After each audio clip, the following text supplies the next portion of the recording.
अध्याय 18। फिर यहोवा ने ਉਹਨੂੰ ਮਮਰੇ ਦੀਆਂ ਬਲੂਥਾਂ ਵਿੱਚ ਦਰਸ਼ਨ ਦਿੱਤਾ, ਜਾਂ ਉਹ ਆਪਣੇ ਤੰਬੂ ਦੇ ਬੂਹੇ ਵਿੱਚ ਦਿਨ ਦੀ ਧੁੱਪ ਦੇ ਵੇਲੇ ਬੈਠਾ ਹੋਇਆ ਸੀ।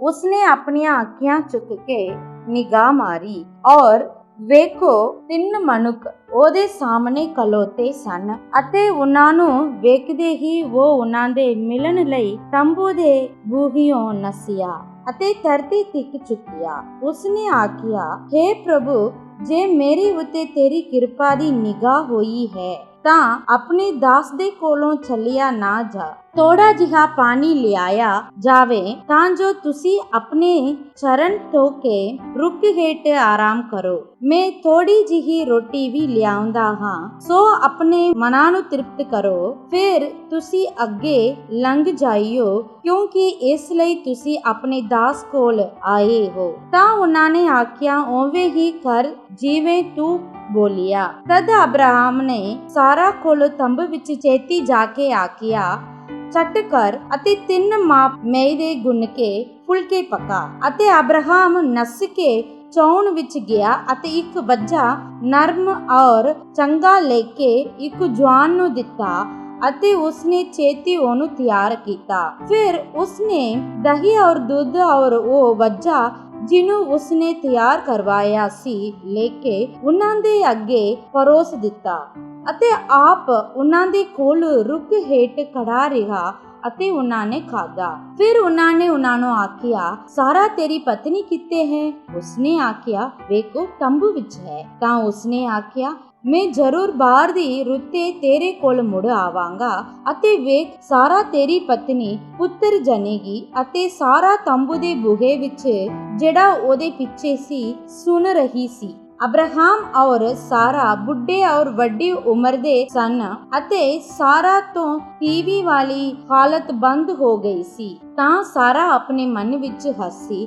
ਤੇ ਆਖਿਆ ਕਿ ਜਦੋਂ ਮੈਂ ਪੁਰਾਣੀ ਪੈ ਗਈ ਹਾਂ ਤਾਂ ਮੈਨੂੰ ਮਜ਼ਾ ਆਵੇਗਾ, ਨਾਲੇ ਮੇਰਾ ਸਵਾਮੀ ਵੀ ਬੁੱਢਾ ਹੈ। ਤਾਂ ਯਹੋਵਾ ਨੇ ਅਬਰਾਹਮ ਨੂੰ ਆਖਿਆ ਕਿ ਸਾਰਾ ਕਿਉਂ ਇਹ ਆਖ ਕੇ ਹੱਸੀ ਪਈ, ਜਦ ਮੈਂ ਬੁੱਢੀ ਹੋ ਗਈ ਕਿ ਮੈਂ ਸੱਚੀ ਮੁੱਚੀ ਪੁੱਤਰ ਜਨਾਂਗੀ? ਭਲਾ ਕੋਈ ਗੱਲ ਯਹੋਵਾ ਲਈ ਔਖੀ ਹੈ? ਨਿੱਧੀ ਹੋਈ ਵੇਲੇ ਸਿਰ मैं तेरे कोल मुड़ आवांगा और सारा पुत्र जनेगी। पर सारा ये आके मुकर गई कि मैं नहीं हंसी, क्यों जो वो डर गई। परंतु उसने आख्या, नहीं, तू जरूर हंसी है।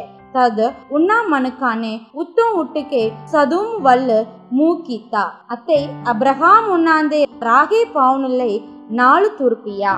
ਤਾਂ ਯਹੋਵਾ ਨੇ ਆਖਿਆ, ਮੈਂ ਅਬਰਾਹਮ ਤੋਂ ਉਹ ਜੋ ਮੈਂ ਕਰਨ ਨੂੰ ਹਾਂ ਕਿਉਂ ਲੁਕਾਵਾਂ?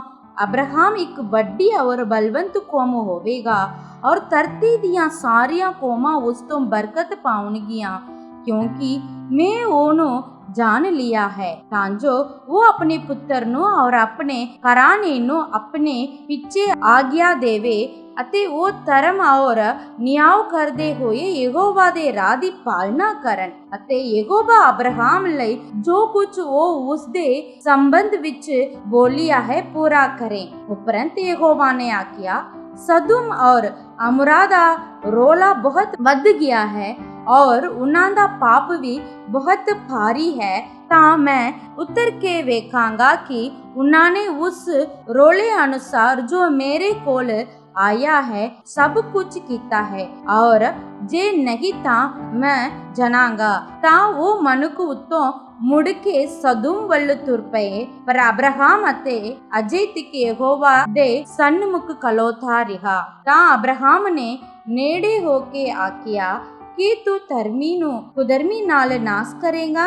ਸ਼ਾਇਦ ਉਸ ਨਗਰ ਵਿੱਚ 50 ਧਰਮੀ ਹੋਣ ਕਿ ਤੂੰ ਜ਼ਰੂਰ ਉਸ ਥਾਂ ਨੂੰ ਮਿਟਾ ਦੇਵੇਂਗਾ, ਔਰ ਉਹਨੂੰ ਉਹਨਾਂ 50 ਧਰਮੀਆਂ ਦੇ ਕਾਰਨ ਜੋ ਉਸ ਵਿੱਚ ਹਨ ਛੱਡ ਨਾ ਦੇਵੇਂਗਾ। ਇਉਂ ਕਰਨਾ ਅਰਥਾਤ ਧਰਮੀ ਨੂੰ ਕੁਧਰਮੀ ਨਾਲ ਮਾਰਨਾ ਤੇਤੋਂ ਦੂਰ ਹੋਵੇ, ਤਾਂ ਧਰਮੀ ਕੁਧਰਮੀ ਦੇ ਤੁੱਲ ਹੋ ਜਾਵੇਗਾ। ਇਹ ਤੇਤੋਂ ਦੂਰ ਹੋਵੇ ਕਿ ਸਾਰੀ ਧਰਤੀ ਦਾ ਨਿਆਂ ਨਾ ਕਰੇਗਾ।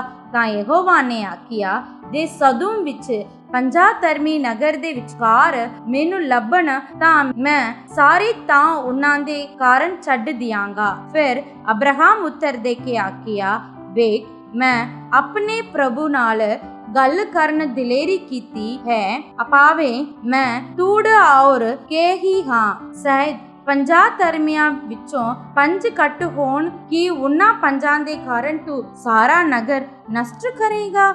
ਉਸਨੇ ਆਖਿਆ, ਜੇ ਉੱਤੇ ਮੈਨੂੰ 45 ਲੱਭਣ ਮੈਂ ਉਸ ਨੂੰ ਨਸ਼ਟ ਨਹੀਂ ਕਰਾਂਗਾ। ਫਿਰ ਉਸਨੇ ਇੱਕ ਵਾਰੀ ਹੋਰ ਉਹਦੇ ਨਾਲ ਗੱਲ ਕਰਕੇ ਆਖਿਆ, ਸ਼ਾਇਦ ਉੱਤੇ 40 ਲੱਭਣ। ਉਸਨੇ ਆਖਿਆ, ਮੈਂ ਉਹਨਾਂ 40 ਦੇ ਕਾਰਨ ਇਹ ਨਹੀਂ ਕਰਾਂਗਾ। ਤਦ ਉਸਨੇ ਆਖਿਆ, ਪ੍ਰਭੂ ਕ੍ਰੋਧਵਾਨ ਨਾ ਹੋਵੋ ਤਾਂ ਮੈਂ ਗੱਲ ਕਰਾਂ, ਸ਼ਾਇਦ ਉੱਤੇ 30 ਲੱਭਣ। ਉਸਨੇ ਆਖਿਆ, ਜੇ ਉੱਤੇ 30 ਮੈਨੂੰ ਲੱਭਣ ਮੈਂ ਇਹ ਨਹੀਂ ਕਰਾਂਗਾ। ਫਿਰ ਉਸਨੇ ਆਖਿਆ, ਵੇਖ ਮੈਂ ਪ੍ਰਭੂ ਨਾਲ ਗੱਲ ਕਰਨ ਦੀ ਦਲੇਰੀ ਕੀਤੀ ਹੈ, ਸ਼ਾਇਦ ਉੱਤੇ 20 ਲੱਭਣ। ਉਸਨੇ ਆਖਿਆ, ਮੈਂ ਉਹਨਾਂ 20 ਦੇ ਕਾਰਨ ਨਸ਼ਟ ਨਹੀਂ ਕਰਾਂਗਾ। ਫਿਰ ਉਸਨੇ ਆਖਿਆ, ਪ੍ਰਭੂ ਕ੍ਰੋਧਵਾਨ ਨਾ ਹੋਵੇ ਤਾਂ ਮੈਂ ਇੱਕੋ ਹੀ ਵਾਰ ਫਿਰ ਗੱਲ ਕਰਾਂਗਾ, ਸ਼ਾਇਦ ਉੱਤੇ 10 ਲੱਭਣ। ਤਾਂ ਉਸਨੇ ਆਖਿਆ, ਮੈਂ ਉਹਨਾਂ 10 ਦੇ ਕਾਰਨ ਨਸ਼ਟ ਨਹੀਂ ਕਰਾਂਗਾ। ਤਦ ਯਹੋਵਾ ਅਬਰਾਹਮ ਨਾਲ ਗੱਲਾਂ ਕਰ ਚੁੱਕਿਆ ਤਾਂ ਉਹ ਚਲਿਆ ਗਿਆ ਔਰ ਅਬਰਾਹਮ ਆਪਣੀ ਥਾਂ ਨੂੰ ਮੁੜ ਪਿਆ। ਨਿਆਂਇਆਂ ਦੀ ਪੋਥੀ ਅਧਿਆਇ 7। ਤਦ ਯਰੁਬਾਲ ਜੋ ਗਿਦੌਨ ਹੈ ਸਾਰਿਆਂ ਲੋਕਾਂ ਸਣੇ ਜੋ ਉਹਦੇ ਨਾਲ ਸਨ ਪ੍ਰਭਾਤ ਵੇਲੇ ਉੱਠਿਆ ਅਤੇ ਹਰੋਦ ਦੇ ਸੋਤੇ ਕੋਲ ਤੰਬੂ ਲਾਏ ਅਤੇ ਮਿਦਿਆਨੀਆਂ ਦੀ ਚੌਣੀ ਉਹਨਾਂ ਦੇ ਉੱਤਰ ਵੱਲ ਮੋਰੀ ਪਹਾੜ ਦੇ ਕੋਲ ਦੂਨ ਵਿੱਚ ਸੀ। ਤਾਂ ਯਹੋਵਾ ਨੇ ਗਿਦੌਨ ਨੂੰ ਆਖਿਆ, ਮਿਦਿਆਨੀਆਂ ਨੂੰ ਤੇਰੇ ਵਸ ਵਿੱਚ ਕਰਨ ਲਈ ਲੋਕ ਤੇਰੇ ਨਾਲ ਬਹੁਤ ਵੱਧ ਹਨ। ਅਜਿਹਾ ਨਾ ਹੋਵੇ ਜੋ ਇਸਰਾਏਲ ਮੇਰੇ ਸਾਹਮਣੇ ਆਕੜ ਕੇ ਆਕੇ, ਭਾਈ ਮੇਰੇ ਹੀ ਹੱਥ ਨੇ ਮੈਨੂੰ ਬਚਾਇਆ। ਸੋ ਤੂੰ ਹੁਣ ਲੋਕਾਂ ਨੂੰ ਸੁਣਾ ਕੇ ਡੰਡੋਰਾ ਫੇਰ ਅਤੇ ਆਖ ਪਈ, ਜਿਹੜਾ ਘਾਬਰਦਾ ਹੈ ਅਤੇ ਡਰਦਾ ਹੈ ਸੋ ਮੁੜ ਜਾਏ ਅਤੇ ਗਿਲਿਆਦ ਪਹਾੜ ਤੋਂ ਛੇਤੀ ਵਿਦਿਆ ਹੋਵੇ। ਸੋ ਲੋਕਾਂ ਵਿੱਚੋਂ 22,000 ਮਨੁੱਖ ਮੁੜ ਗਏ ਅਤੇ 10,000 ਪਿੱਛੇ ਰਹੇ। ਤਦ ਯਹੋਵਾ ਨੇ ਗਿਦੌਨ ਨੂੰ ਆਖਿਆ, ਅਜੇ ਵੀ ਲੋਕ ਵਧਿਕ ਹਨ, ਸੋ ਉਹਨਾਂ ਪਾਣੀ ਦੇ ਕੋਲ ਹੇਠਾਂ ਲਿਆ ਅਤੇ ਮੈਂ ਤੇਰੇ ਲਈ ਉੱਤੇ ਉਹਨਾਂ ਦਾ ਪਰਤਾਵਾ ਲਵਾਂਗਾ। ਅਤੇ ਅਜਿਹਾ ਹੋਵੇਗਾ ਕਿ ਜਿਹਦੇ ਲਈ ਮੈਂ ਤੈਨੂੰ ਆਖਾਂ ਪਈ ਇਹ ਤੇਰੇ ਨਾਲ ਜਾਵੇ ਅਤੇ ਉਹ ਸਭੇ ਜਿਨ੍ਹਾਂ ਦੇ ਲਈ ਮੈਂ ਆਖਾਂ ਪਈ ਇਹ ਤੇਰੇ ਨਾਲ ਨਾ ਜਾਣ, ਸੋ ਉਹ ਤੇਰੇ ਨਾਲ ਨਾ ਜਾਣ। ਸੋ ਉਹ ਲੋਕਾਂ ਨੂੰ ਹੇਠਾਂ ਪਾਣੀ ਕੋਲ ਲੈ ਆਇਆ ਅਤੇ ਯਹੋਵਾ ਨੇ ਗਿਦੌਨ ਨੂੰ ਆਖਿਆ, ਜਿਹੜਾ ਮਨੁੱਖ ਕੁੱਤੇ ਵਾਂਗੂ ਲੱਕ ਲੱਕ ਕਰਕੇ ਪਾਣੀ ਪੀਵੇ ਤਾਂ ਅਜਿਹਾ ਤੂੰ ਵਕਰਾ ਰੱਖ, ਔਰ ਤਿਹਾਈ ਜੋ ਆਪਣੇ ਗੋਡੇ ਨਿਵਾ ਕੇ ਪਾਣੀ ਪੀਵੇ। ਸੋ ਉਹ ਜਿਨ੍ਹਾਂ ਨੇ ਆਪਣੇ ਹੱਥ ਮੂੰਹ ਨੂੰ ਲਾ ਕੇ ਲੱਕ ਲੱਕ ਕਰਕੇ ਪਾਣੀ ਪੀਤਾ, ਉਹ ਗਿਣਤੀ ਵਿੱਚ 300 ਮਨੁੱਖ ਸਨ। ਪਰ ਰਹਿੰਦੇ ਸਭਨਾਂ ਲੋਕਾਂ ਨੇ ਪਾਣੀ ਪੀਣ ਲਈ ਗੋਡੇ ਨਿਵਾਏ। ਤਾਂ ਯਹੋਵਾ ਨੇ ਗਿਦੌਨ ਨੂੰ ਆਖਿਆ, ਮੈਂ ਇਨ੍ਹਾਂ 300 ਮਨੁੱਖਾਂ ਨਾਲ ਜਿਨ੍ਹਾਂ ਨੇ ਲੱਕ ਲੱਕ ਕੇ ਪਾਣੀ ਪੀਤਾ ਹੈ ਤੁਹਾਨੂੰ ਬਚਾਵਾਂਗਾ ਅਤੇ ਮਿਦਿਆਨੀਆਂ ਨੂੰ ਤੇਰੇ ਹੱਥ ਵਿੱਚ ਕਰ ਦਿਆਂਗਾ ਅਤੇ ਰਹਿੰਦੇ ਸਭਨਾਂ ਲੋਕਾਂ ਨੂੰ ਆਪੋ ਆਪਣੀ ਕਰੀ ਮੁੜਨ ਦੇ। ਤਦ ਉਹਨਾਂ ਲੋਕਾਂ ਨੇ ਆਪਣੀ ਰਸਤ ਔਰ ਆਪਣੀਆਂ ਤੂਰੀਆਂ ਚੁੱਕ ਲਈਆਂ ਅਤੇ ਰਹਿੰਦੇ ਸਭੇ ਇਸਰਾਏਲ ਵਿੱਚੋਂ ਆਪੋ ਆਪਣੀ ਤੰਬੂ ਵੱਲ ਉਹਨੇ ਕੱਲੇ। ਪਰ ਉਹਨਾਂ 300 ਨੂੰ ਉਹਨੇ ਆਪਣੇ ਕੋਲ ਰੱਖਿਆ ਅਤੇ ਮਿਦਿਆਨੀਆਂ ਦੀ ਚੌਣੀ ਉਸਦੇ ਹੇਠ ਦੂਨ ਵਿੱਚ ਸੀ। ਤਾਂ ਅਜਿਹਾ ਹੋਇਆ ਜੋ ਉਸ ਰਾਤ ਯਹੋਵਾ ਨੇ ਉਹਨੂੰ ਆਖਿਆ, ਉੱਠ ਅਤੇ ਉਸ ਦਲ ਦੇ ਕੋਲ ਜਾ, ਕਿਉਂ ਜੋ ਮੈਂ ਉਸ ਨੂੰ ਤੇਰੇ ਅਧੀਨ ਕਰ ਦਿੱਤਾ ਹੈ। ਜੇ ਤੂੰ ਇਕੱਲਾ ਲਹਿਣ ਤੋਂ ਡਰਦਾ ਹੈ ਤਾਂ ਤੂੰ ਆਪਣੇ ਟਹਿਲੂਏ ਫੁਰਾ ਦੇ ਨਾਲ ਦਲ ਵੱਲ ਲਹਿ ਜਾ। ਤੂੰ ਸੁਣ ਲਵੇਂਗਾ ਜੋ ਉਹ ਕੀ ਆਖਦੇ ਹਨ। ਇਹਦੇ ਪਿੱਛੋਂ ਤੇਰੇ ਹੱਥ ਵਿੱਚ ਜ਼ੋਰ ਆਵੇਗਾ ਅਤੇ ਤੂੰ ਉਸ ਪੜਾਉ ਦੇ ਕੋਲ ਲੈ ਸਕੇਗਾ।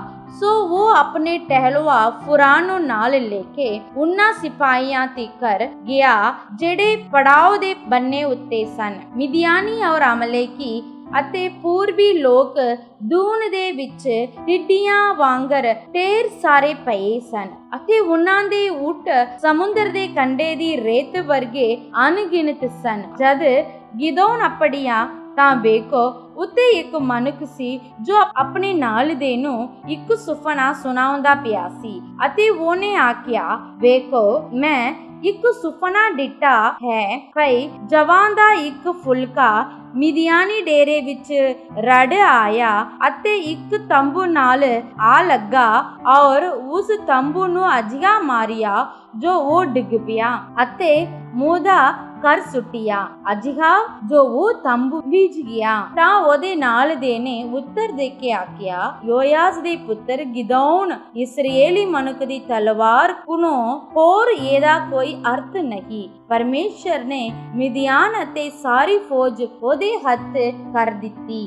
ਅਜਿਹਾ ਹੋਇਆ ਭਈ ਜਿਸ ਵੇਲੇ ਗਿਦੌਨ ਨੇ ਇਹ ਸੁਪਨਾ ਤੇ ਉਸ ਦਾ ਅਰਥ ਸੁਣਿਆ ਤਾਂ ਮੱਥਾ ਟੇਕਿਆ ਔਰ ਇਸਰਾਏਲੀ ਫੌਜ ਨੂੰ ਮੁੜ ਆਇਆ ਔਰ ਬੋਲਿਆ, ਉੱਠੋ, ਕਿਉਂ ਜੋ ਯਹੋਵਾ ਨੇ ਮਿਦਿਆਨੀ ਫੌਜ ਨੂੰ ਤੁਹਾਡੇ ਹੱਥਾਂ ਵਿੱਚ ਕਰ ਦਿੱਤਾ। ਤਦ ਉਹਨੇ 300 ਮਨਕਾਂ ਦੀਆਂ 3 ਟੋਲੀਆਂ ਕੀਤੀਆਂ ਅਤੇ ਔਰ ਇੱਕ ਦੇ ਹੱਥ ਵਿੱਚ ਇੱਕ ਤੂਰੀ ਔਰ ਸਖਨਾ ਕੜਾ ਦਿੱਤਾ ਔਰ ਇੱਕ ਮਸਾਲ ਕੜੀਆਂ ਦੇ ਵਿੱਚ ਰੱਖੀ ਅਤੇ ਉਹਨਾਂ ਨੂੰ ਆਖਿਆ, ਮੇਰੇ ਵੱਲ ਵੇਖ ਕੇ ਮੇਰੇ ਵਾਂਗ ਕੰਮ ਕਰਨਾ ਅਤੇ ਸੁਚੇਤ ਰਹੋ।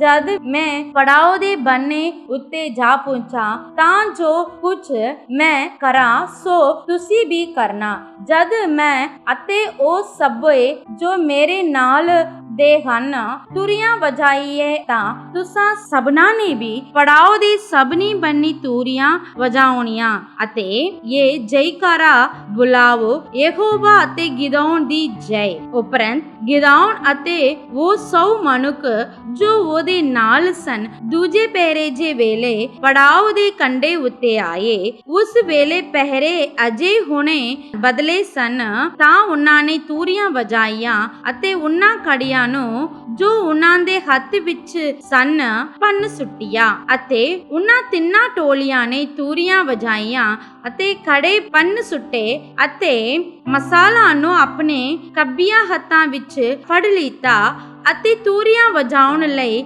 ਆਪਣੇ ਸੱਜੇ ਹੱਥ ਵਿੱਚ ਅਤੇ ਜੈਕਾਰਾ ਬੁਲਾਇਆ।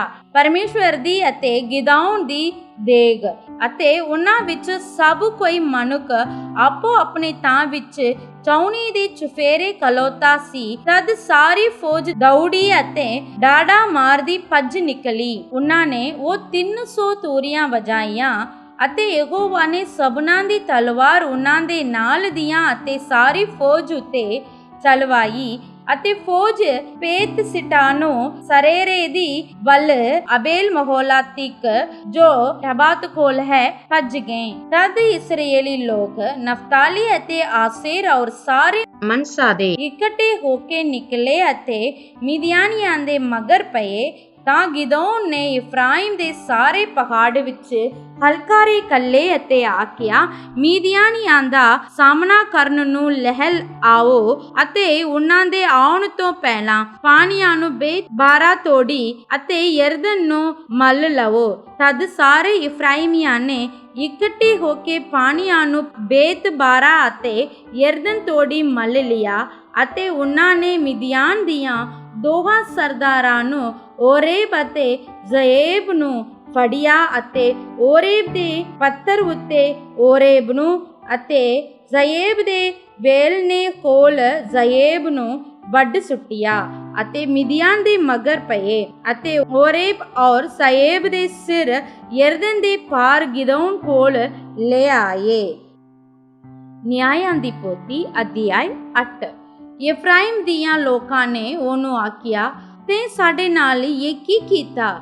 ਜਿਸ ਵੇਲੇ ਤੂੰ ਮਿਦਿਆਨੀਆਂ ਨਾਲ ਲੜਨ ਲਈ ਗਿਆ ਤਾਂ ਸਾਨੂੰ ਨਾ ਸੱਦਿਆ।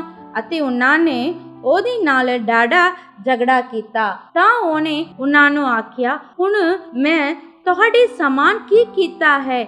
ਭਲਾ ਇਫਰਾਇਮ ਦੇ ਦਾਖਾਂ ਦੀ ਰਹਿੰਦ ਖੂੰਦ ਅਬੀ ਅਜ਼ਰ ਦੇ ਦਾਖਾਂ ਦੀ ਫਸਲ ਨਾਲੋਂ ਚੰਗੀ ਨਹੀਂ? ਪਰਮੇਸ਼ਰ ਨੇ ਮਿਦਿਆਨ ਦੇ ਸਰਦਾਰ ਓਰੇਬ ਅਤੇ ਸਏਬ ਨੂੰ ਤੁਹਾਡੇ ਵੱਸ ਕਰ ਦਿੱਤਾ। ਹੋਰ ਤੁਹਾਡੇ ਸਮਾਨ ਕੰਮ ਕਰਨ ਦੀ ਮੇਰੀ ਕੀ ਸਮਰੱਥਾ ਸੀ? ਜਦ ਉਹਨੇ ਇਹ ਆਖਿਆ ਤਾਂ ਉਹਨਾਂ ਦਾ ਕ੍ਰੋਧ ਉਸ ਤੋਂ ਘਟ ਗਿਆ।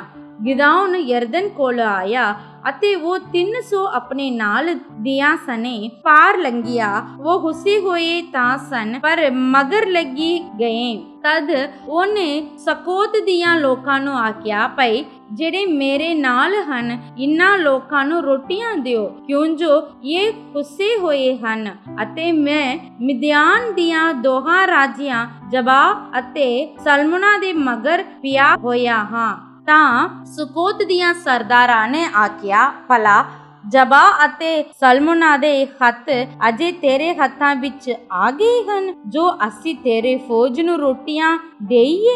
ਗਿਦੌਨ ਬੋਲਿਆ, ਹੱਜ਼ਾ ਜਿਸ ਵੇਲੇ ਯਹੋਵਾ ਜਬਾ ਅਤੇ ਸਲਮੁਨਾ ਨੂੰ ਮੇਰੇ ਹੱਥਾਂ ਹੇਠ ਕਰ ਦੇਵੇਗਾ ਤਾਂ ਮੈਂ ਤੁਹਾਡੇ ਮਾਸ ਨੂੰ ਕਰੀਰ ਅਤੇ ਮਹਿਲਾ ਨਾਲ ਚਿੱਲਾਂਗਾ। ਉੱਤੇ ਤਨੂਏਲ ਨੂੰ ਗਿਆ ਅਤੇ ਉੱਤੋਂ ਦੀਆਂ ਲੋਕਾਂ ਤੋਂ ਇਸੇ ਤਰ੍ਹਾਂ ਮੰਗਿਆ। ਸੋ ਤਨੂਏਲ ਦੀਆਂ ਲੋਕਾਂ ਨੇ ਵੀ ਉਹ ਉੱਤਰ ਦਿੱਤਾ ਜੋ ਸੁਖੋਤੀਆਂ ਨੇ ਦਿੱਤਾ ਸੀ। ਸੋ ਤਨੂਏਲ ਦੇ ਵਾਸੀਆਂ ਨੂੰ ਵੀ ਉਸਨੇ ਆਖਿਆ, ਭਾਈ ਜਦ ਮੈਂ ਸੁਖ ਸ਼ਾਂਤ ਨਾਲ ਮੁੜਾਂਗਾ ਤਾਂ ਮੈਂ ਇਸ ਬੁਰਜ ਨੂੰ ਢਾਵਾਂਗਾ। ਜਬਾ ਔਰ ਸਲਮੁਨਾ ਆਪਣੀ ਫੌਜ ਸਨੇ ਜੋ ਪੂਰਬ ਦੇ ਲੋਕਾਂ ਵਿੱਚੋਂ 15,000 ਰਹਿੰਦੇ ਸਨ ਕਰਕੋਰ ਦੇ ਵਿੱਚ ਸਨ, ਕਿਉਂ ਜੋ 1,20,000 ਹਥਿਆਰਬੰਦ ਵੱਡੇ ਗਏ ਸਨ। ਤਦ ਗਿਦੌਨ ਉਹਨਾਂ ਦੇ ਰਾਹ ਤਾਣੀ ਗਿਆ ਜੋ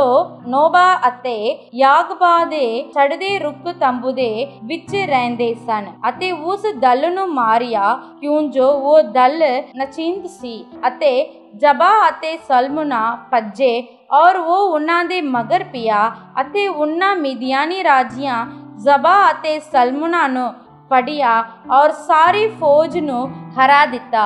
ਯੋਆਸ ਦਾ ਪੁੱਤਰ ਗਿਦੌਨ ਹਰਜ਼ ਦੀ ਚੜਾਈ ਤੋਂ ਲੜਾਈਓ ਮੁੜ ਗਿਆ ਅਤੇ ਸੁਕੋਤੀਆਂ ਵਿੱਚੋਂ ਇੱਕ ਗੱਭਰੂ ਨੂੰ ਫੜ ਕੇ ਉਸ ਕੋਲੋਂ ਪੁੱਛਿਆ ਤਾਂ ਉਸਨੇ ਉਹਨੂੰ 17 ਮਣਕਾਂ ਦਾ ਤੂੰ ਦੱਸਿਆ। ਇਹ ਸਭੇ ਸੁਕੋਤ ਦੇ ਸਰਦਾਰ ਅਤੇ ਬਜ਼ੁਰਗ ਸਨ। ਤਦ ਉਹ ਸੁਕੋਤੀਆਂ ਕੋਲ ਆਇਆ ਅਤੇ ਬੋਲਿਆ, ਵੇਖੋ ਜਬਾ ਅਤੇ ਸਲਮੁਨਾ ਜਿਨ੍ਹਾਂ ਦੇ ਲਈ ਤੁਸਾਂ ਮੈਨੂੰ ਉਲਾਂਭਾ ਦਿੱਤਾ ਸੀ ਅਤੇ ਮੈਨੂੰ ਆਖਦੇ ਸਾਵੋ, ਭਲਾ ਜਬਾ ਅਤੇ ਸਲਮੁਨਾ ਅਜੇ ਤੇਰੇ ਹੱਥ ਵਿੱਚ ਆ ਗਏ ਹਨ ਜੋ ਅਸੀਂ ਤੇਰੀਆਂ ਤੱਕੀਆਂ ਹੋਈਆਂ ਜਵਾਨਾਂ ਨੂੰ ਰੋਟੀ ਦੇਈਏ। ਤਾਂ ਉਹਨੇ ਸ਼ਹਿਰ ਦੇ ਬਜ਼ੁਰਗਾਂ ਨੂੰ ਫੜਿਆ ਅਤੇ ਕਰੀਰਾਂ ਅਤੇ ਮਹਿਲਾ ਨਾਲ ਸੁਕੋਤ ਦੀਆਂ ਲੋਕਾਂ ਨੂੰ ਸੁਧਾਰਿਆ ਅਤੇ ਪਨੀਏਲ ਦਾ ਬੁਰਜ ਢਾ ਦਿੱਤਾ ਅਤੇ ਚਹਰੀਆਂ ਨੂੰ ਵੱਢ ਸੁੱਟਿਆ। ਫਿਰ ਉਹਨੇ ਜਬਾ ਅਤੇ ਸਲਮੁਨਾ ਨੂੰ ਆਖਿਆ,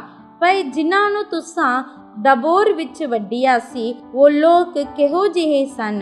ਉਹ ਬੋਲੇ, ਅਜਿਹੇ ਸਨ ਜਿਹਾ ਤੂੰ ਹੈ। ਸਭੇ ਰਾਜਪੁੱਤਰ ਦੀ ਟਾਉਲ ਦੇ ਸਨ। ਤਾਂ ਉਹਨੇ ਆਖਿਆ, ਉਹ ਮੇਰੇ ਸਕੇ ਭਰਾ ਮੇਰੀ ਮਾਂ ਦੇ ਪੁੱਤਰ ਸਨ। ਸੋ ਜੀਵਦੇ ਯਹੋਵਾ ਦੀ ਸਹੁੰ, ਜੇ ਕਦੀ ਤੁਸੀਂ ਉਹਨਾਂ ਨੂੰ ਜੀਵਦਿਆਂ ਛੱਡਦੇ ਤਾਂ ਮੈਂ ਤੁਹਾਨੂੰ ਨਾ ਵੱਢਦਾ। ਫਿਰ ਉਹਨੇ ਆਪਣੇ ਜੇਠੇ ਪੁੱਤਰ ਯਦਰ ਨੂੰ ਆਖਿਆ, ਉੱਠ ਇਹਨਾਂ ਨੂੰ ਵੱਢ ਸੁੱਟ। ਪਰ ਉਸ ਜਵਾਨ ਨੇ ਡਰ ਦੇ ਮਾਰੇ ਆਪਣੀ ਤਲਵਾਰ ਨਾ ਧੋਈ, ਕਿਉਂ ਜੋ ਉਹ ਅਜੇ ਚੋਕਰਾ ਹੀ ਸੀ। ਤਾਂ ਜਬਾ ਔਰ ਸਲਮੁਨਾ ਨੇ ਆਖਿਆ, ਤੂੰ ਆਪ ਉੱਠ ਅਤੇ ਸਾਡੇ ਉੱਤੇ ਹੱਲਾ ਕਰਕੇ ਆਣ ਪਾਓ, ਕਿਉਂ ਜੋ ਜਿਹਾ ਮਨੁੱਖ ਤਿਹਾ ਹੀ ਉਸਦਾ ਜ਼ੋਰ। ਸੋ ਗਿਦੌਨ ਨੇ ਉੱਠ ਕੇ ਜਬਾ ਅਤੇ ਸਲਮੁਨਾ ਨੂੰ ਵੱਢ ਸੁੱਟਿਆ ਅਤੇ ਉਹ ਹੈਕਲਾਂ ਜੋ ਉਹਨਾਂ ਦੇ ਉੱਟਾਂ ਦੇ ਗੱਲਾਂ ਵਿੱਚ ਸਨ ਸੋ ਉਹਨਾਂ ਨੇ ਲਾ ਲਈਆਂ। ਤਦ ਇਸਰਾਏਲ ਦੇ ਮਨੁੱਖਾਂ ਨੇ ਗਿਦੌਨ ਨੂੰ ਆਖਿਆ, ਸਾਡੇ ਉੱਤੇ ਤੂੰ ਰਾਜ ਕਰ, ਤੂੰ ਅਤੇ ਤੇਰਾ ਪੁੱਤਰ। ਅਤੇ ਤੇਰਾ ਪੋਤਰਾ ਵੀ, ਕਿਉਂ ਜੋ ਤੂੰ ਹੀ ਸਾਨੂੰ ਮਿਦਿਆਨ ਦੇ ਹੱਥੋਂ ਛੁਡਾਇਆ ਹੈ। ਤਦ ਗਿਦੋਨ ਨੇ ਉਹਨਾਂ ਨੂੰ ਆਖਿਆ, ਨਾ ਮੈਂ ਤੁਹਾਡੇ ਉੱਤੇ ਰਾਜ ਕਰਾਂਗਾ ਅਤੇ ਨਾ ਮੇਰਾ ਪੁੱਤਰ ਤੁਹਾਡੇ ਉੱਤੇ ਰਾਜ ਕਰੇਗਾ, ਸਗੋਂ ਯਹੋਵਾ ਤੁਹਾਡੇ ਉੱਤੇ ਰਾਜ ਕਰੇਗਾ। ਤਾਂ ਗਿਦੋਨ ਨੇ ਉਹਨਾਂ ਨੂੰ ਆਖਿਆ, ਮੈਂ ਇੱਕ ਗੱਲ ਤੁਹਾਤੋਂ ਮੰਗਣਾ ਹਾਂ, ਭਈ ਤੁਸੀਂ ਸਾਰੇ ਮਨੁੱਖ ਆਪਣੀ ਲੁੱਟ ਦੇ ਵਿੱਚੋਂ ਵਾਲੇ ਮੈਨੂੰ ਦੇ ਦਿਓ, ਕਿਉਂ ਜੋ ਉਹਨਾਂ ਦੇ ਵਾਲੇ ਸੋਨੇ ਸਨ, ਇਸ ਲਈ ਜੋ ਉਹ ਇਸਮਾਏਲੀ ਸਨ। ਉਹਨਾਂ ਨੇ ਉੱਤਰ ਦਿੱਤਾ, ਅਸੀਂ ਦੇਣ ਵਿੱਚ ਰਾਜੀ ਹਾਂ। ਜੋ ਉਹਨਾਂ ਨੇ ਇੱਕ ਚਾਦਰ ਵਿਛਾ ਕੇ ਆਪਣੀ ਲੁੱਟ ਦੇ ਧਨ ਵਿੱਚੋਂ ਸਾਰਿਆਂ ਨੇ ਉਹਦੇ ਉੱਤੇ ਵਾਲੇ ਸੁੱਟ ਦਿੱਤੇ। ਸੋ ਉਹ ਸੋਨੇ ਦੇ ਵਾਲੇ ਜੋ ਉਹਨੇ ਮੰਗੇ ਸਨ, ਤੋਲ ਵਿੱਚ 20 ਸੇਰ ਸਨ। ਗਹਿਣੇ ਅਤੇ ਕੰਟੇ ਅਤੇ ਕਿਰਮਚੀ ਲੀੜਿਆਂ ਤੋਂ ਬਿਨਾ ਜੋ ਮਿਦਿਆਨੀ ਹੰਡਾਉਂਦੇ ਸਨ, ਅਤੇ ਉਹਨਾਂ ਗਹਿਣਿਆਂ ਤੋਂ ਬਿਨਾ ਜੋ ਉਹਨਾਂ ਦੇ ਊਠਾਂ ਦੇ ਗੱਲਾਂ ਵਿੱਚ ਸਨ। ਸੋ ਗਿਦੋਨ ਨੇ ਉਹਨਾਂ ਦਾ ਇੱਕ ਏਫੋਦ ਬਣਾ ਕੇ ਆਪਣੇ ਸ਼ਹਿਰ ਅਫਰਾ ਵਿੱਚ ਉਸ ਨੂੰ ਰੱਖਿਆ ਅਤੇ ਉੱਤੇ ਸਾਰੇ ਇਸਰਾਏਲੀ ਉਸ ਦੇ ਮਗਰ ਲੱਗ ਕੇ ਜਨਾਕਾਰ ਹੋਏ। ਅਤੇ ਇਹ ਗੱਲ ਗਿਦੋਨ ਔਰ ਉਹਦੇ ਟੱਬਰ ਦੇ ਲਈ ਇੱਕ ਫਾਗੀ ਹੋ ਗਈ। ਇਸ ਤਰ੍ਹਾਂ ਨਾਲ ਇਸਰਾਏਲੀਆਂ ਅੱਗੇ ਮਿਦਿਆਨੀ ਅਜਿਹੇ ਹਾਰੇ ਜੋ ਫਿਰ ਸਿਰ ਨਾ ਚੁੱਕ ਸਕੇ, ਅਤੇ ਗਿਦੋਨ ਦੇ ਦਿਨਾਂ ਵਿੱਚ 40 ਵਰੇ ਦੇ ਸੁਖੀ ਰਹਾ। ਯੋਆਸ ਦਾ ਪੁੱਤਰ ਯਰੁਬਾਲ ਆਪਣਾ ਘਰ ਜਾ ਕੇ ਉੱਤੇ ਹੀ ਰਿਹਾ, ਅਤੇ ਗਿਦੋਨ ਦੇ 70 ਪੁੱਤਰ ਸਨ ਜੋ ਉਹਦੀ ਬਿੰਦ ਤੋਂ ਉਤਪਤ ਹੋਏ, ਕਿਉਂ ਜੋ ਉਹਦੀਆਂ ਢੇਰ ਸਾਰੀਆਂ ਤੀਵੀਆਂ ਸਨ। ਅਤੇ ਉਹਦੀ ਇੱਕ ਸੁਰੀਤ ਜੋ ਸਖਮ ਵਿੱਚ ਸੀ, ਇੱਕ ਪੁੱਤਰ ਉਸ ਤੋਂ ਜਨੀ, ਅਤੇ ਉਸਨੇ ਉਹਦਾ ਨਾਮ ਅਬੀਮਲਕ ਧਰਿਆ। ਅਤੇ ਯੋਆਸ ਦਾ ਪੁੱਤਰ ਗਿਦੋਨ ਵੱਡਾ ਬੁੱਢਾ ਹੋ ਕੇ ਮਰ ਗਿਆ ਅਤੇ ਆਪਣੇ ਪਿਓ ਯੋਆਸ ਦੇ ਮਕਬਰੇ ਵਿੱਚ ਅਬੀਅਸਰੀਆਂ ਦੇ ਅਫਰਾ ਵਿੱਚ ਦੱਬਿਆ ਗਿਆ।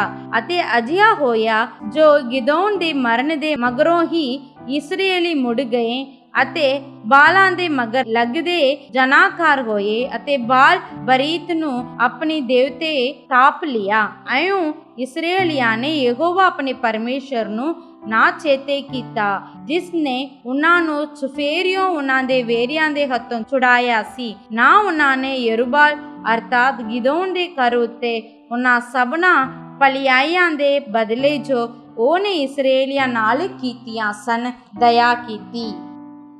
ਮੱਤੀ ਦੀ ਇੰਜੀਲ ਅਧਿਆਇ 19।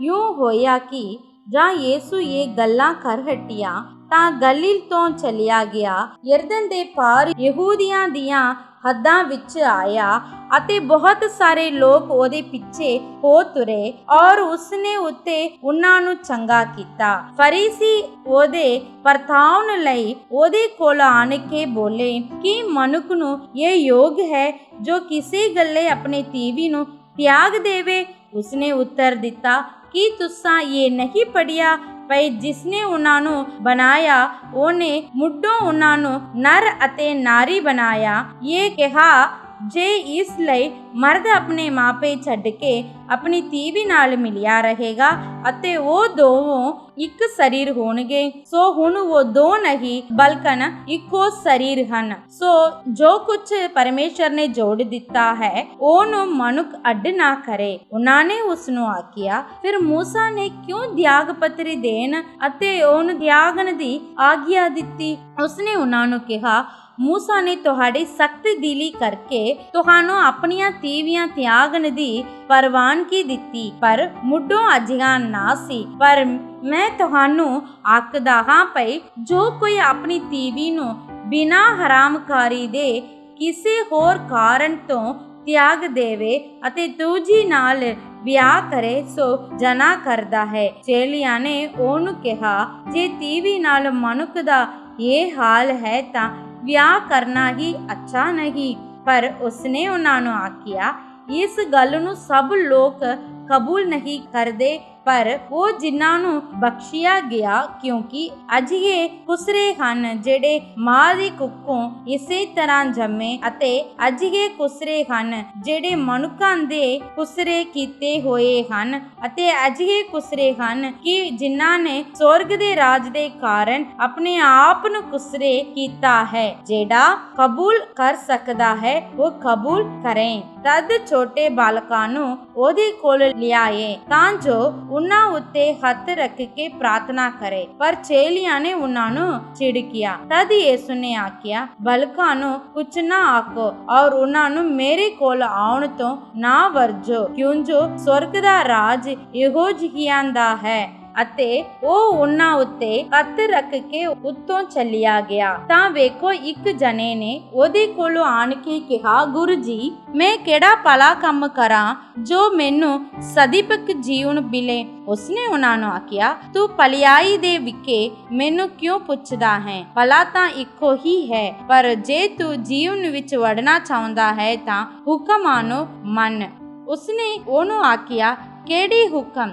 ਤਦ ਯਿਸੂ ਨੇ ਇਹੋ ਜੋ ਕੂਣ ਨਾ ਕਰ, ਜਨਾ ਨਾ ਕਰ, ਚੋਰੀ ਨਾ ਕਰ, ਝੂਠੀ ਗਵਾਹ ਨਾ ਦੇ, ਆਪਣੇ ਮਾਂ ਪਿਓ ਦਾ ਆਦਰ ਕਰ ਅਤੇ ਆਪਣੇ ਗੁਆਂਢੀ ਨੂੰ ਆਪਣੀ ਜਿਹਾ ਪਿਆਰ ਕਰ। ਉਸ ਜਵਾਨ ਨੇ ਉਹਨੂੰ ਆਖਿਆ, ਮੈਂ ਤਾਂ ਇਨ੍ਹਾਂ ਸਭਨਾਂ ਨੂੰ ਮੰਨਿਆ ਹੈ, ਹੁਣ ਮੇਰੇ ਵਿੱਚ ਕੀ ਘਾਟਾ ਹੈ? ਯਿਸੂ ਨੇ ਉਹਨੂੰ ਕਿਹਾ, ਜੇ ਤੂੰ ਪੂਰਾ ਬਣਨਾ ਚਾਹੁੰਦਾ ਹੈ ਤਾਂ ਜਾ ਕੇ ਆਪਣਾ ਮਾਲ ਵੇਚ ਅਤੇ ਕੰਗਾਲਾਂ ਨੂੰ ਦੇ ਦੇ, ਤਾਂ ਤੈਨੂੰ ਸਵਰਗ ਵਿੱਚ ਖਜ਼ਾਨਾ ਮਿਲੇਗਾ, ਅਤੇ ਆ ਮੇਰੇ ਮਗਰ ਹੋ ਤੋ। ਪਰ ਉਸ ਜਵਾਨ ਨੇ ਜਾਂ ਇਹ ਗੱਲ ਸੁਣੀ ਤਾਂ ਉਦਾਸ ਹੋ ਕੇ ਚੱਲਿਆ ਗਿਆ, ਕਿਉਂ ਜੋ ਉਹ ਵੱਡਾ ਮਾਲਦਾਰ ਸੀ। ਤਦ ਯਿਸੂ ਨੇ ਆਪਣੇ ਚੇਲਿਆਂ ਨੂੰ ਕਿਹਾ, ਮੈਂ ਤੁਹਾਨੂੰ ਸੱਚ ਆਖਦਾ ਹਾਂ, ਜੋ ਧਨੀ ਦਾ ਸਵਰਗ ਦੇ ਰਾਜ ਦੇ ਵਿੱਚ ਵੜਨਾ ਔਖਾ ਹੈ। ਫਿਰ ਮੈਂ ਤੁਹਾਨੂੰ ਆਖਦਾ ਹਾਂ, ਜੋ ਸੂਈ ਦੇ ਨੱਕੇ ਦੇ ਵਿੱਚ ਦੀ ਉੱਟ ਦਾ ਲੰਘਣਾ ਇਸ ਨਾਲੋਂ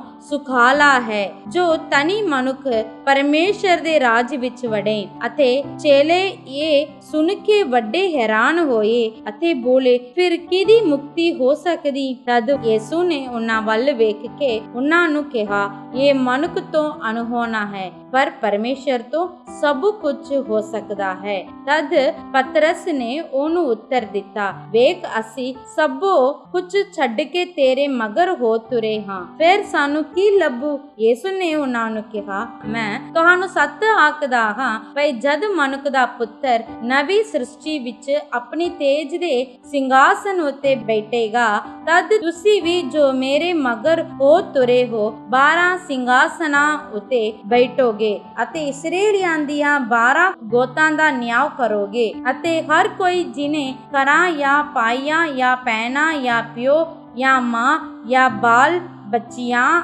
ਜਾਂ ਜ਼ਮੀਨ ਨੂੰ ਮੇਰੇ ਨਾਮ ਦੇ ਕਾਰਨ ਛੱਡਿਆ ਹੈ, ਉਹ 100 ਗੁਣਾ ਪਾਵੇਗਾ ਅਤੇ ਸਦੀਵਕ ਜੀਵਨ ਦਾ ਵਾਰਿਸ ਹੋਵੇਗਾ। ਪਰ ਬਤੇਰੇ ਪਹਿਲੇ ਪਿਛਲੇ ਹੋਣਗੇ ਅਤੇ ਪਿਛਲੇ ਪਹਿਲੇ। ਆਮੀਨ ਆਮੀਨ।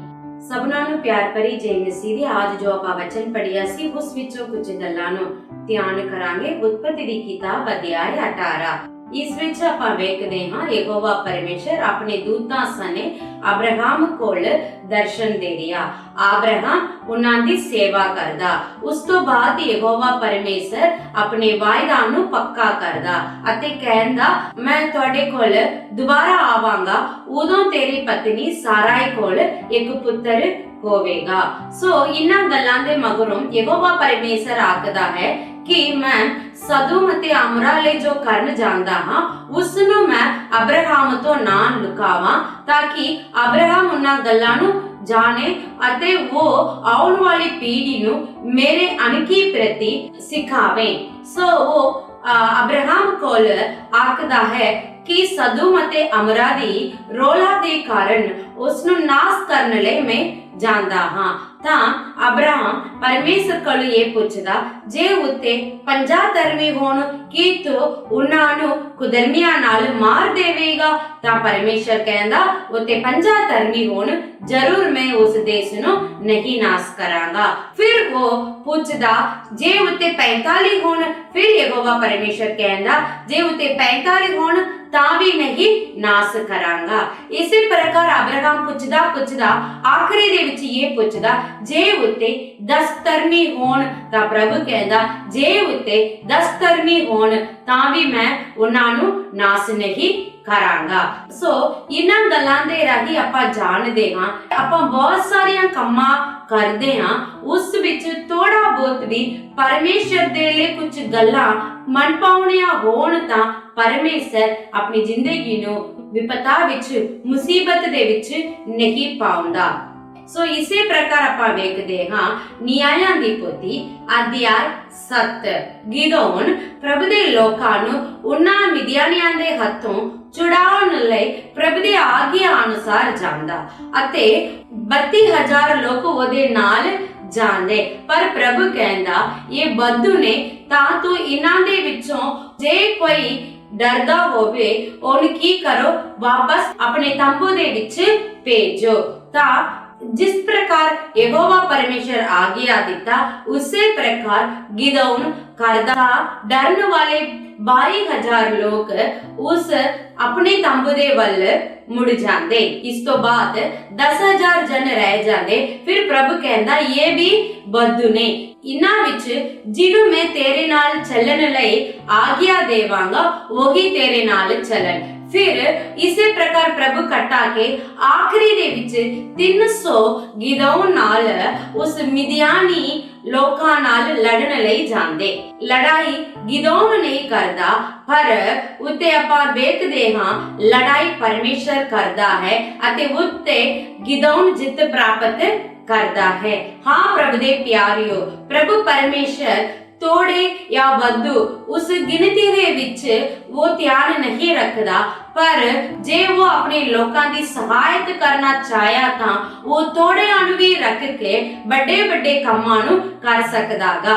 इसे प्रकार आपां वेखदे हां नियायां दी पोथी 8 दे विच गिदोन नाल इफ्राइम दे कुछ लोक लड़दे, तुसी सानू लड़ाई लई क्यों सद्दिया नहीं।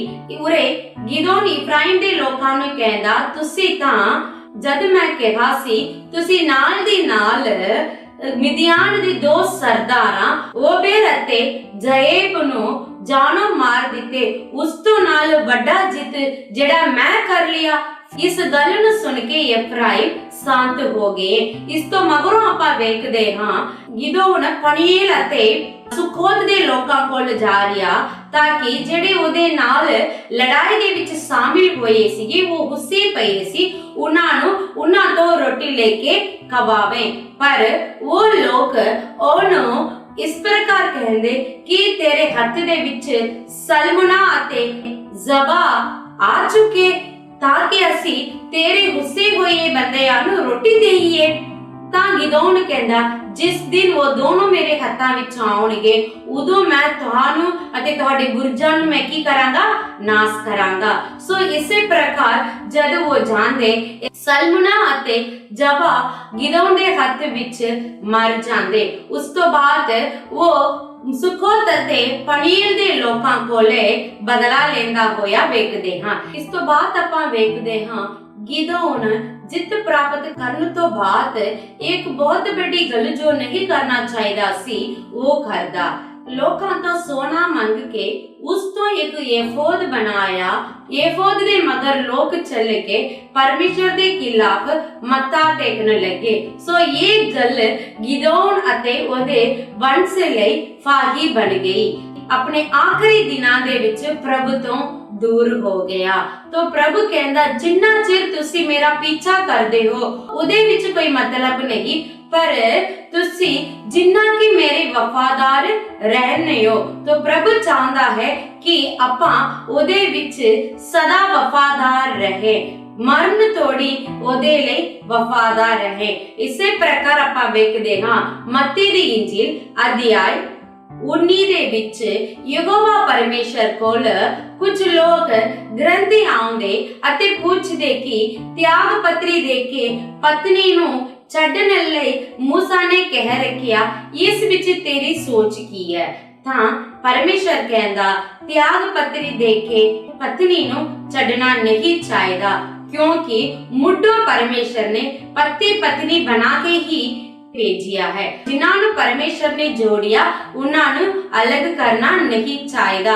ਇਸ ਸਿੱਖਿਆ ਦੇ ਦੁਆਰਾ ਆਪਾਂ ਨੂੰ ਇਹ ਕਹਿੰਦਾ ਹੈ ਕਿ ਜਿਸ ਪ੍ਰਕਾਰ ਇੱਕ ਪਤੀ ਆਪਣੀ ਪਤਨੀ ਨੂੰ ਨਹੀਂ ਛੱਡਣਾ ਚਾਹੀਦਾ, ਉਸੇ ਪ੍ਰਕਾਰ ਕਲੀਸਿਆ ਆਪਣੇ ਪਰਮੇਸ਼ਰ ਨੂੰ ਕਦੇ ਨਹੀਂ ਛੱਡਣਾ ਚਾਹੀਦਾ ਹੈ। ਪ੍ਰਭੂ ਯਿਸੂ ਮਸੀਹ ਕੋਲ ਇੱਕ ਜਵਾਨ ਮਨੁੱਖ ਆ ਕੇ ਪੁੱਛਦਾ ਹੈ ਕਿ ਮੈਂ ਕਿਹੜਾ ਕੰਮ ਕਰਾਂ ਸਦਾ ਦੀ ਜੀਵਨ ਨੂੰ ਪਾਉਣ ਲਈ? ਪ੍ਰਭੂ ਕਹਿੰਦਾ ਤੂੰ ਵਿਵਸਥਾ ਨੂੰ ਮੰਨ। ਉਹ ਕਹਿੰਦਾ ਮੈਂ ਬਚਪਨ ਤੋਂ ਮੈਂ ਵਿਵਸਥਾ ਨੂੰ ਮੰਨਦਾ ਹਾਂ। ਪ੍ਰਭੂ ਕਹਿੰਦਾ ਫਿਰ ਤੂੰ ਆਪਣੇ ਮਾਲ ਨੂੰ ਵੇਚ ਕੇ ਕੰਗਾਲ ਨੂੰ ਵੰਡ ਕੇ ਮੇਰੇ ਮਗਰ ਹੋ ਤੁਰ, ਤੇਰੇ ਲਈ ਸਵਰਗ ਰਾਜ ਦੇ ਵਿੱਚ ਖਜ਼ਾਨਾ ਮਿਲੇਗਾ।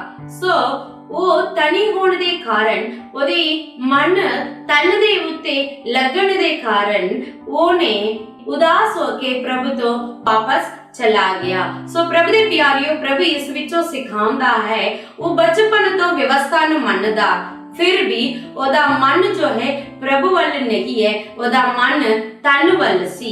ਤਾਂ ਪ੍ਰਭੂ ਕਹਿੰਦਾ ਜੇ ਕੋਈ ਵੀ ਮੇਰੇ ਨਾਮ ਦੇ ਕਾਰਨ ਆਪਣੇ ਕੁਝ ਵੀ ਚੀਜ਼ਾਂ ਨੂੰ ਖੋਵੇ ਤਾਂ ਉਹ ਇਸ ਯੁਗਤ ਦੇ ਵਿੱਚ ਵੀ ਉਹਨਾਂ ਸਾਰੀਆਂ ਗੱਲਾਂ ਨੂੰ ਪਾਵੇਗਾ ਅਤੇ ਸਦਾ ਦੇ ਜੀਵਨ ਨੂੰ ਵੀ ਪਾਵੇਗਾ।